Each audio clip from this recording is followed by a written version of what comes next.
جو داناؤں کے ساتھ رہے گا تانا ہو جائے گا۔ 2 آدمیوں کا ساتھ ہوتا ہے، 3 کا ہجوم۔ اگر آپ کو اپنی عزت اور مقام کا خیال ہے تو اچھے لوگوں کے ساتھ رہیں، کیونکہ بری صحبت اختیار کرنے سے تنہا رہنا بہتر ہے۔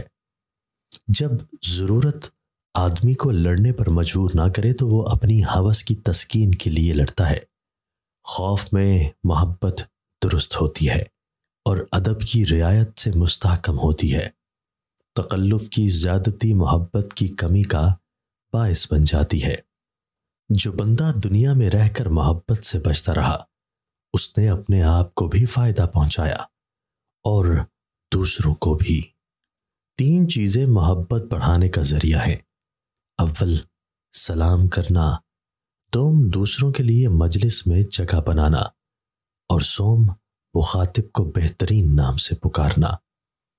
جو دوسروں پر احسان جتانے کا خواہش مند ہے وہ دروازہ کھٹکھٹاتا ہے۔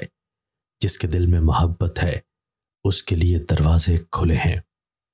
حضرت ابو سلیمان کی وفات کے قریب لوگوں نے آپ سے کہا، کچھ خوشخبری دیجیے، کیونکہ آپ ایسے اللہ کے ہاں جاتے ہیں جو غفور ہے۔ فرمایا، میں ایسے اللہ کی خدمت میں جاتا ہوں جو گناہ صغیرہ کا حساب لیتا ہے اور گناہ کبیرہ پر عذاب کرتا ہے۔ یہ فرما کر انتقال کیا۔ کم عمر والے کے گناہ اپنے سے کم جان کر اس کی عزت کرو۔ گناہ پر نادم نہ ہونا ایک ایسا مرض ہے جو لا علاج ہے۔ بحث و مباحثہ ہمیشہ خطرناک ہوتا ہے۔ اس سے اکثر سرد مہری اور غلط فہمی بڑھتی ہے۔ ممکن ہے تم اپنے دوست سے جیت جاؤ، مگر ساتھ ہی تم اپنے دوست کو بھی کھو دو گے۔ دنیا میں کھونا دام گرفتاری ہے۔ دیکھو، ماہی لب بستہ بند منہ والی مچھلی کانٹے کی گرفت میں نہیں آ سکتی۔ بات چیت کا سلیقہ بھی ایک بہت بڑا فن ہے۔ بے وقوف کو بے وقوفانہ طرز میں جواب نہ دو۔ ایسا نہ ہو کہ تم بھی اسی طرح بن جاؤ۔ شہد کے ساتھ پستہ ملا کر بچے کے منہ میں رکھیں تو بچے کا توتلا پن ختم ہو جائے گا۔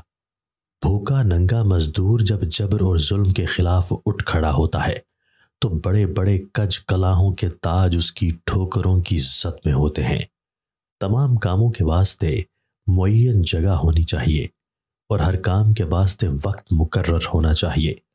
زندگی کیا ہے؟ صرف وقت۔ بس اگر ہم اسے ضائع کرتے ہیں تو گویا زندگی برباد کرتے ہیں۔